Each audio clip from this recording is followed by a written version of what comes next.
What's really good, LeSBP Trading Familia? Buenos dias, bonjour, bon dia, e salvona. Thank you all for tuning in. So today's video is about how you could be sabotaging your small account.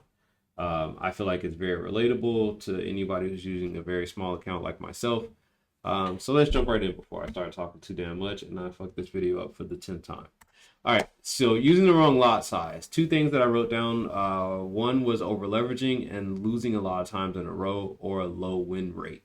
All right, now those pertain to myself, but I'm pretty sure if you sit back and say, how am I using the wrong lot size? You can probably come up with some ideas on your own. But for me, it's definitely, if I use the wrong lot size, I'm either over leveraging, or the fact that I'm over leveraging, or even using the smaller amount, I'm still losing a lot of times in a row. So it just doesn't help me.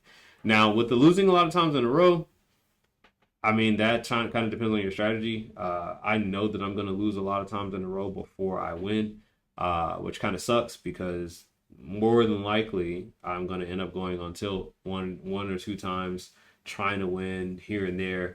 The good thing is I do follow my strategy. I do follow my plan for the most part. I think there's probably two times in the last 2 weeks that I have not followed my plan. And the only reason, or the only thing that I did with that was I traded outside of my trading session. I followed the strategy, I just traded out of the session. So instead of trading like New York, I traded Asian or Sydney, which I shouldn't have. But either way, so just to give you an example of what I'm talking about. So over leveraging, as you can see, we'll have 10,000 units sometimes, and then sometimes we'll have 4,000 units. I'm most comfortable with Euro USD. So that's the thing that you'll see me trading the most, especially when I'm jumping up in lot size and over leveraging. You'll see me go up to 10,000 units or 0.10 on Euro USD. Then you'll see me probably drop back down to 0.04 and trade everything else. The bad thing is, with my strategy, I need to be able to trade 2, 3, 4 pairs at a time. Sometimes I can be in all 3 or 4 at that same exact time. And I can't do that while I'm trading one with a 0.10. Even if it is Euro USD, I can't trade Euro USD with a 0.10 and then trade everything else with a 0.04. It just won't work. I don't have enough money because I have a small account. So, and then the second thing, of course, losing a lot of times, regardless if I'm losing a lot of times on the 0.10 or the 0.04, as you can see, if you're using the wrong lot size, it'll chip away at your account. It could be chipping away at a big portion of the account, or it could be chipping away at the small portion of your account. It just depends on what your trading strategy and your trading plan and all that great stuff is. So for me, it's very small. Usually, even when I use a 0.10 lot size or a 10,000 unit lot size, it's still relatively small in most cases. But as you can see, we did lose some bigger amounts there. I think these are actually the biggest amounts we've lost. But you just have to figure that out for yourself. So using the wrong lot size is number one. Number two is using the wrong brokerage. Now, I'm not saying that Forex.com is not for me. I love Forex.com. I'll probably be trading with them for the long haul. Could there be a better brokerage? Maybe. But the reason why I say using the wrong brokerage is you have to watch out for excessive fees or cost and very huge spreads. These are something that can literally just put your account in a bind. And when I say that, it could be, what's the best way to say it? It could be hitting your account with very small amounts that you don't even notice is literally killing your account little by little. And my perfect example is for Forex.com, the commissions and the spread. Now, there are two different types of accounts that I've seen. One is a raw pricing account and one is a spread only account. Both of these, I feel like, they do their damage in certain ways. The spread only account, I think, is worse. Don't get me wrong, because you're getting charged for the spread, not only on the actual trade, but the spread looks ugly as fuck when you're trading it. So you might have a 2 pip spread, which means if you get stopped out, you're going to lose even more too as well. The second thing that I complain about with their commissions and fees is the fact that it's not easily visible. So if I hit commissions and spread, I can see that here now. But if you reset it to default, it's not up there. The only way that I found out I was getting I knew I was getting charged, but how much I was getting charged for the commissions and the spread costs was through my phone.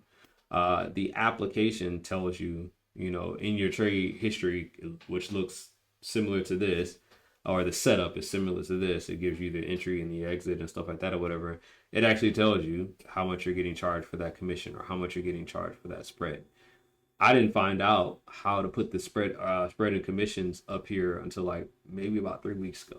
Which to me, like I said, I wouldn't choose a different brokerage, but it's almost like they're hiding it. I'm just like, why the fuck, wasn't this up here, or why isn't it easily visible, or better put out there, or something like that. I just feel like that's something that people want to know while they're trading.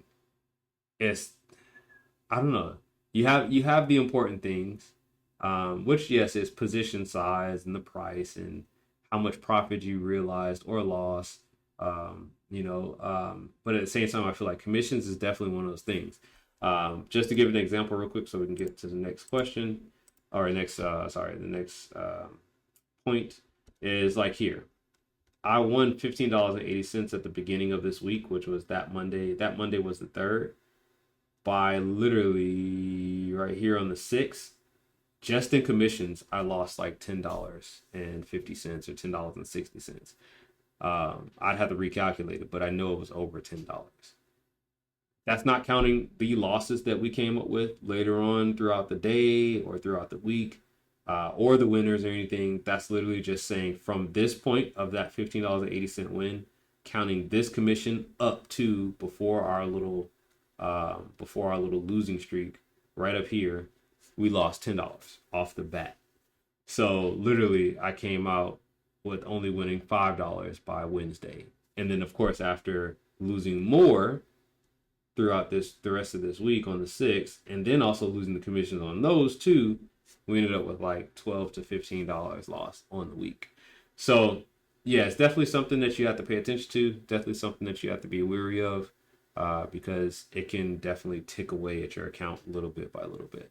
And then last but not least, not staying disciplined. Of course, we all know this one. That is a very big one, probably in everybody's book. Even pro traders, sometimes they lose that or have that lack of discipline. But the two things I wrote down was, one, you need to create a trading plan and then stick to it. And then the second thing is taking trades that don't follow your strategy. These are things that, like I said, I'm naming things that I do or that I paid attention about myself and my trading. But if you create a trading plan, just stick to it. The best thing that you can do once you've vetted your trading plan and your trading strategy is stick to it. Because if you're like me, you see this kind of stuff, you see yourself going on tilt, you see yourself, going in with 10,000 units and then going in with 4, and then you see the fact that for me, every time I increase to 10,000 units, I lose. So I start losing. I might gain a little bit, but these aren't true winners. These $4.70, that's not a true winner. $7, that's a break even trade. It might not look like it because most cases my break evens look like this, like 72 cents or something like that. Or when I lose, my break evens look like $1 or something like that. But when I increase the lot size, it goes up. That break even increases as well. So it might look like, oh yeah, you won $4.70. No, that's a break even. That's me getting out before the time of it actually going back to a loss. But as you can see, literally, I'll trade that 10,000 units or trade that 0.10 lots, lose. Soon as I go back down to 4,000, then all of a sudden I start winning. So that's kind of the thing that I've noticed. Taking trades that don't follow your strategy is what I was kind of alluding to there. But that's kind of something that I paid attention to, that I feel like I just need to continue to follow my strategy, continue to follow my trading plan. There will be a point when I can increase my lot size. There will be a point where I have enough money to do that, and I'm not worried about the itty bitty commissions, because these are small commissions. Don't get me wrong; these are very small commissions. I just think that because my account size is so small and I'm trying to rush it, that's what really screws me over. So it's really self-sabotage. It's not. That's why I'm not saying that Forex.com is bad or anything, because to me, I feel like it's not a lot. It's just the fact that how I trade it, how I'm doing it. So either way, hopefully you took something from this. I was trying to make this under 10 minutes. So yeah, if you need to ever watch my videos relatively fast, just put it on times 2. I talk so slow, you should still be able to understand exactly what I'm saying. But yeah, appreciate y'all. Hopefully You know, if not even a wake up call, maybe it's just a little bit relatable and you all got something from it. Appreciate y'all. Thanks. Have a good night. Peace. Finally.